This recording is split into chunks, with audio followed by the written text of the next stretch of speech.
First round of the Cruiserweight Championship Tournament ends with a bang as the sensational 16 go down to the Great 8. Let's talk about it.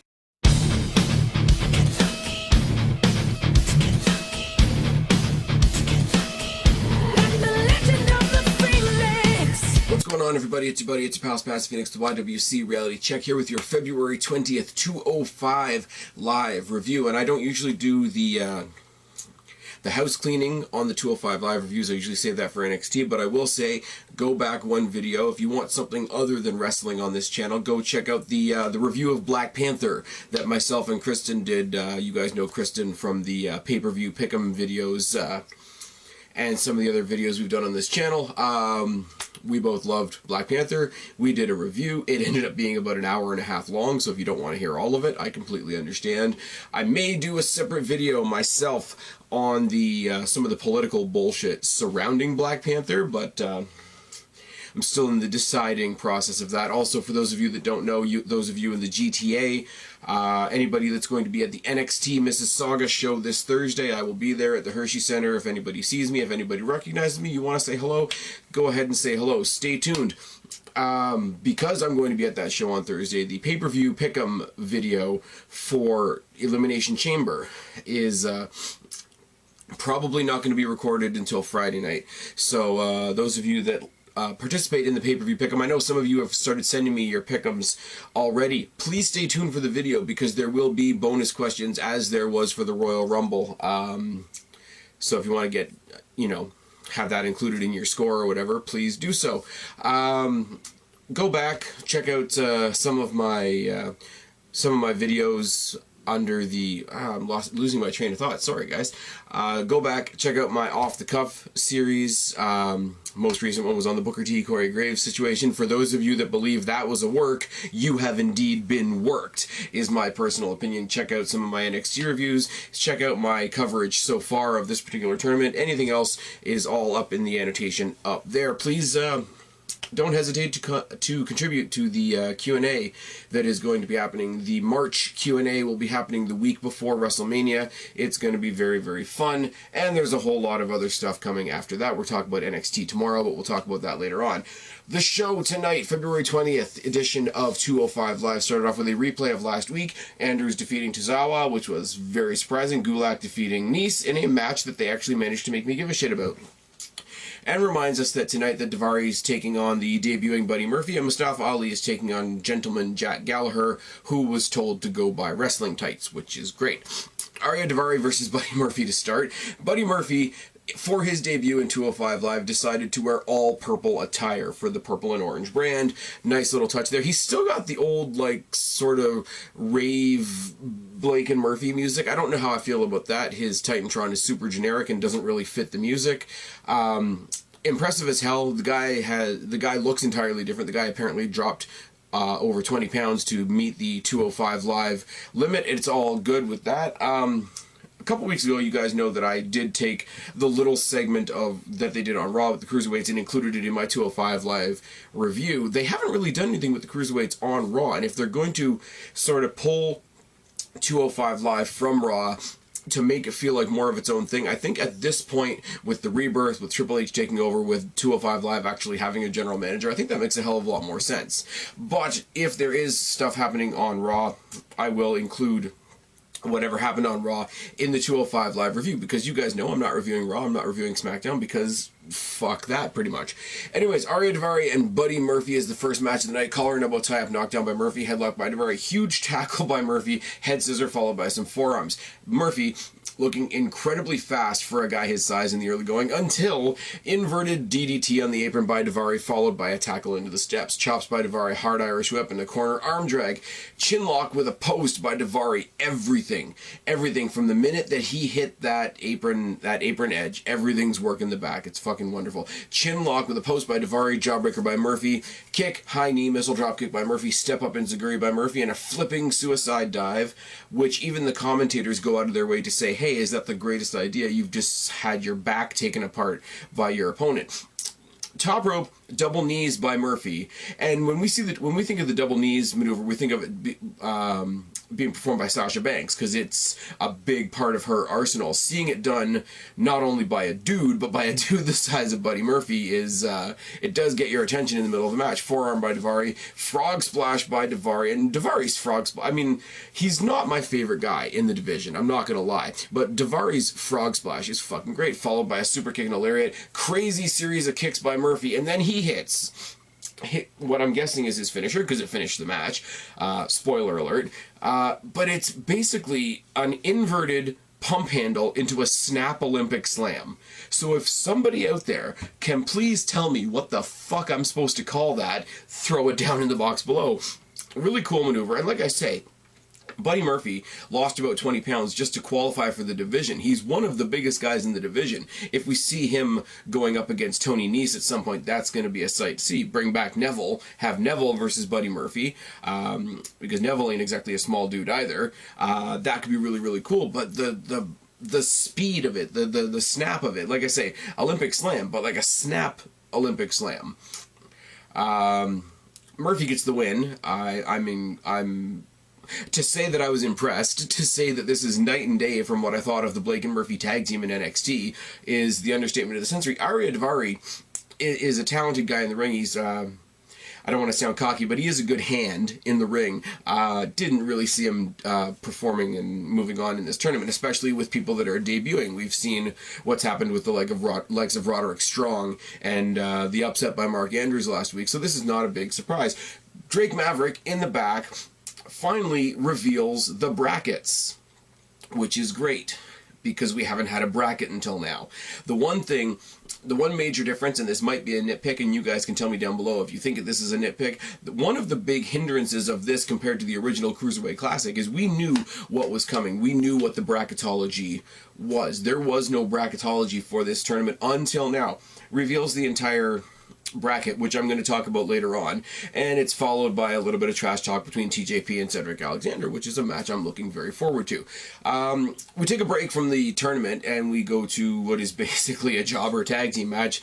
It's Gran Metalik and Lince Dorado with Kalisto in their corner taking on two jobbers, so it's basically all Dorado and Metalik, which is fine, because once again we're going with the NXT mentality, and even jobber matches are fun on NXT, so it's one of those, let's just build this team as a team, and it gives the commentators a chance to talk about Kalisto's upcoming matches in the tournament, which is also very good. Takedown, a trip, and a headlock by Dorado, an arm drag, a dropkick, and a head scissor by Dorado, moonsault, armbar, and chops by Dorado, double arm drag, and a sandwich kick by Metalik and Dorado, reverse head scissor facebuster by Metalik, second rope dropkick by Metalik. I know, it's a jobber match, and it's a luchador jobber match, so it just sounds like a list of spots. Sorry about that. It's late in the day. Let me just say that. Dropkick by Metalik, boot by Dorado, and a facebuster, guillotine leg drop by Dorado, and a top rope crossbody, springboard double stunner by Dorado. He springboards forward, springboards back, catches both guys in a stunner. That's fucking good. Double suicide dives by Dorado and Metalik, and a shooting star press by Dorado. That was fucking pretty, but I'm sorry, not the best shooting star press I've ever seen. Gets the win for Metalik and Dorado, and they celebrate with Kalisto while Kalisto points at the WrestleMania sign, because anybody that's going towards WrestleMania has to point at the sign. If you don't point at the sign, you don't get your ticket, you don't get your staff pass, you don't get into the arena that night, I guess, is the rule for WrestleMania. The whole Lucha house party thing is fun if it goes somewhere. I mean, let Kalisto go and do some stuff on his own and sort of motivate these other two as a tag team. Have the two of them go against Tozawa and Atami. I know everybody says for the 100th time we've got rumors that Atami is leaving the company. Again, we have rumors that Atami is injured again, but you know what? Until I hear something from the WWE, I don't really give a shit. Tozawa and Atami should be a tag team, like they are in my game, in my WWE 2K18, because it just makes sense. But I mean, if you want to start a little mini feud between Gran Metalik, Lince Dorado, lost my train of thought, Akira Tozawa, and Hideo Itami, that would be a cool tag team feud that would give something else in the Cruiserweight division other than just who happens to be fighting for the title at the time. But let's put all that aside. Let's talk about the main event. Let's talk about Jack Gallagher versus Mustafa Ali. Now, we know last week he was told off by Drake Maverick, and it was a little bit of a funny moment. Said, you know, do you think it's appropriate for you to fight in a suit? You know, you need to get yourself some proper wrestling attire. And he comes out in the most drab, plain, green wrestling attire ever, with what looks like, you know, nerdy socks pulled up over the bottom of the pants. But it's all good. Other than that, you got Mustafa Ali, who is one of the best guys in the division. I would not throw a flag on him winning the whole tournament. I'm just saying. There's a couple guys in the tournament now. Obviously, Roderick Strong, obviously, Cedric Alexander, Buddy Murphy making a hell of a first showing of himself tonight. But Mustafa Ali, if he wins the whole damn thing and goes to WrestleMania and has his WrestleMania moment, I won't be sad about that at all. Jack Gallagher, though, is he's got that William Regal element to it, and it's not just a UK thing, but it's that. I talk about it a lot with Pete Dunne as well, you know, Finlay as well. That whole, like, we're gonna take apart, like, you know, when we talk about somebody like Pete Dunne, when he does the joint manipulation with the wrist and the fingers and splitting the individual fingers apart, and he's got that genuine feel of, like, I'm going to take you apart piece by piece and I'm going to enjoy it. Jack Gallagher has a bit of that when you get the evil side of Jack Gallagher, and that's the story of this match, really, is Jack Gallagher destroying the back and arm and wrist and hand and shoulder of Mustafa Ali, and Mustafa Ali trying to bounce back and really rallying the crowd. Now, I will say, at about the midpoint of this match, there was a couple jackasses in the crowd that were chanting Power Ranger at Mustafa Ali. Those guys can fuck themselves. Those guys are some of the ones that should have left after SmackDown was over because they were clearly drunk. Anyways, collar and elbow tie up, and as a test of strength to start, Ali works the arm immediately. Jack reverses with an arm lock, a wrist lock, and super extends the shoulder, hyper extends the shoulder and then transitions into a key lock. Arm drag by Jack, headlock, shoulder tackle, cross arm breaker, headlock by Ali, a roll up and a single leg crab combination that doesn't really last very long. There's a pinning reversal sequence that does get a mild pop from the crowd, and a cornered shoulder tackle in the corner. I can speak, I swear. Headbutt and a knee strike by Jack, and he traps him in the apron for a beatdown. Back elbow by Jack and neck vice and a snap suplex. Headbutts to the body, headbutts to the torso, headbutts to the breadbasket area in the corner by Jack Gallagher. Dropkick by Ali, boot and a Hurricane Rana and a facebuster. Hangman by Jack. Ali eats the post shoulder first. And when I say he eats the post shoulder first, he doesn't just hit it and stop. He hits the post shoulder first on his way out of the ring. It's a really, really bad tumble and not the last one that he takes in this match. Lost my place. Key lock and head scissor combination submission by Jack once they're back in the ring, and a front slam. Hammer lock by Jack. Here's the deal. Jack gets tossed out of the ring.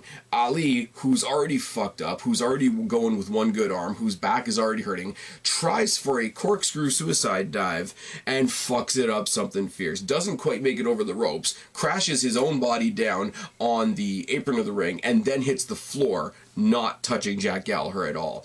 It was an absolute, like, one-man car crash type of a spot. Top rope crossbody by Ali is countered into an armbar lots of times. Ali, who's already falling apart, whose one arm is hanging down limp already, who's kind of, you know, reaching for his back, selling his back pretty well too, 3 times tries to go to the top rope for some sort of splash, some sort of crossbody, some sort of frog splash type maneuver, you know, diving maneuver. Every single time he's caught by the one arm into an arm bar by Jack Gallagher, who's just like, okay, you're going to try that? I'm going to pull you out of the sky by that injured arm and wrench on it some more. And then Ali, for the 4th time, tries to go to the top rope, and here is where I almost thought that the entire match fell apart. And then that's either really scary or really, really good on these guys for making it look this bad. Ali is on the top turnbuckle about to do a top rope something. Jack Gallagher hits him with a dropkick from the ground to where he's standing on the top turnbuckle, and he free falls from the top of the turnbuckle to the guardrail down below. And then, for good measure, Jack picks him up as the referees and the medical technicians and everything are trying to see how he's doing. And he takes him, hammer locks him, shoulder first into the corner of the guardrail, working the shoulder even more. In the ring, he tosses him into the turnbuckles like he's doing the ragdoll bit. You know, if you can imagine when... if you can imagine when somebody like a Sami Zayn does the exploder suplex into the turnbuckles, or even Becky Lynch does it as well, I believe. But this wasn't even that. It didn't even have that much of a snap to it. Jack Gallagher just picks him up and tosses him like a bag of potatoes into the turnbuckle, and he just crumples down, and it's all weird. And he just tries to pin him. He kicks out. Tries to pin him. He kicks out. Picks him up in sort of like a half headlock and just elbows the fuck out of his shoulder, out of the side of his neck, out of his head, the whole fucking bit. But he goes to do the suplex him off the top rope. He goes to suplex him off the top rope. Ali rolls through, gets one last little tiny gasp of adrenaline, and in seemingly one breath, super kick, top rope tornado TDT, 054, and Mustafa Ali gets the fucking win to clinch the 8th spot in the next round of this tournament. My hat is definitely off to Jack Gallagher because the meticulous evil nature of how he was in this match was fucking fantastic. But Mustafa Ali, I mean, we talk about, you know, guys like Cedric Alexander, guys like Daniel Bryan, guys like Johnny Gargano, who we're going to talk about in a second, holding the crowd in the palm of their hand. For what it's worth, Mustafa Ali ended this match, crowd in the palm of his hand. Not quite as much as Seth Rollins did in his marathon on Raw. All due respect to him, and my hat's off to him as well. We'll probably be talking about that at a later date. But Mustafa Ali earned every single applaud he got tonight. And as I say, he got the last spot in the next round of this tournament, and this match was fucking fantastic. And Jack Gallagher is one of those guys that is great, and he's a great wrestler, but it's hard. Again, it's like Tony Nese, Drew Gulak last week. I can know you're a great wrestler, but if I don't care, I don't care. In this, the evil side he saw tonight, it was totally different than him just playing a bad guy with Brian Kendrick. This was something else, and it was very, very cool. But Mustafa Ali, who I'm already a huge fan of, just multiplied that tenfold tonight. Fantastic fucking match, and a great way to cap off the first round of the tournament. Like I said, now, speaking of the tournament, we have the breakdowns for the next round. Next week, we're going to see Cedric Alexander versus TJP. We're going to see Roderick Strong versus Kalisto. Pretty easy to predict that Cedric and Strong are going to proceed next week. And in the final match of that round, we're going to see Mark Andrews versus Drew Gulak, where I hope Andrews moves on, but I'm not quite as strong on that one. And you're going to see Mustafa Ali versus Buddy Murphy, which is going to be a cracking good match in 2 weeks. All that is coming up next week. All that is coming up in 2 weeks. Tomorrow night, join me. We're going to talk about NXT. We're going to talk about Andrade Cien Almas versus Johnny Gargano. Title versus career. That's tomorrow night. As far as tonight goes, fantastic way to end the first round. I'm going to say that one more time. We've only got about 6 or 8 more matches in the tournament before we get to WrestleMania. As I say, NXT tomorrow night, Almas versus Gargano. I've been Spaz, your YWC Reality Check. Subscribe up there, talk down there, start a conversation. Keep all these conversations going. Don't be a stranger. I will talk to each and every last one of you later, but for right now, I am tagging out. Bye, guys.